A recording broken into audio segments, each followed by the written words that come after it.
Hello everyone, I've been reading today some of the poems from my book, Bucket Full of Bogies.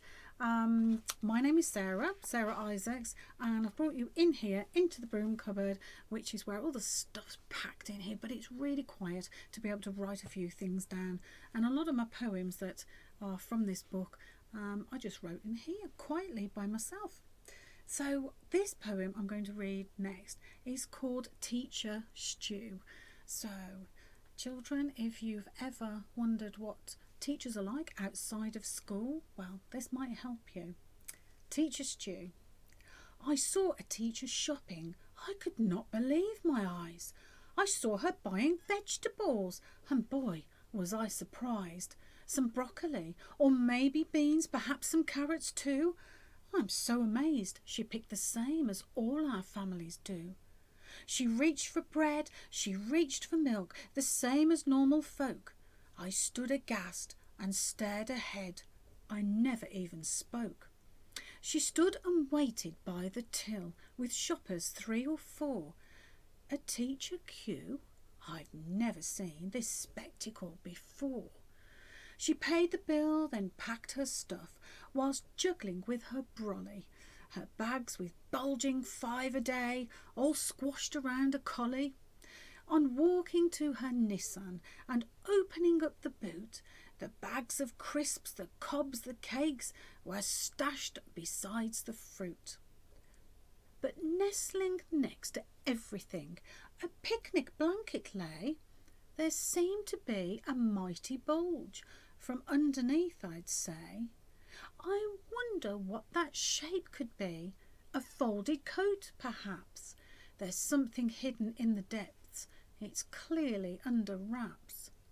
What could a teacher keep in there? A secret not to mention?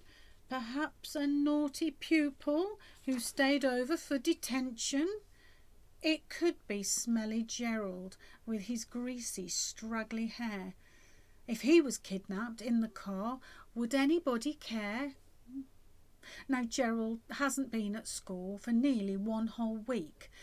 No awful smell within the class. We're told he's been to Crete. A holiday in term time? Well, isn't that a crime? Perhaps he'll float about the sea, removing all that grime. But no, it cannot be, I say. I'm known to be astute. I know this teacher's got our Gerald hiding in that boot. A quiet shout of "Gerald" came as no one was around. The trolley had to be returned. The teacher claimed her £1. The coast was clear, so knock I did. I banged the car on top. "Get out now and don't delay. Run fast and don't you stop." Alas, too late. The teacher back. No time to stop and stay. I squashed myself beside her Ford and watched them speed away. It was strange to watch a teacher doing things that others do. It seemed they shop and eat and drink, and no doubt use the loo. But poor old grimy Gerald, who is not a kid who's cool, may have gone forever, never seen again at school. I'm hoping he survives the dreaded journey in that boot. He'll probably live for months with all those crisps and veg and fruit. So if you see a kid at school, perhaps he might be new. Don't leave him on his own.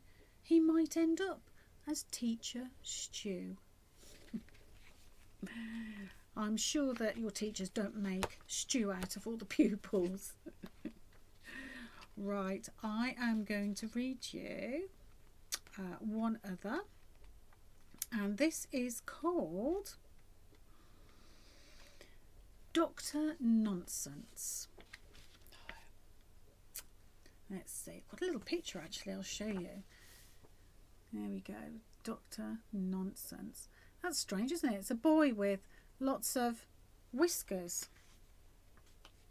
Dr. Nonsense. I went off to the doctor's. I was feeling rather ill. He prodded and he poked, and then he gave me half a pill. The pill was much too big, you see. He broke it up in 2. I felt I'd swallowed half a house. He told me not to chew. The other half seemed bigger. I know that may seem weird. It made me feel much better. But then I grew a beard. This clearly was a side effect. At least that's what I'm told. I've whiskers on my face, and yet I'm only 8 years old. Well, I hope you've enjoyed those two from my poetry book, and I'll be reading some more later today. See you a bit later. Bye.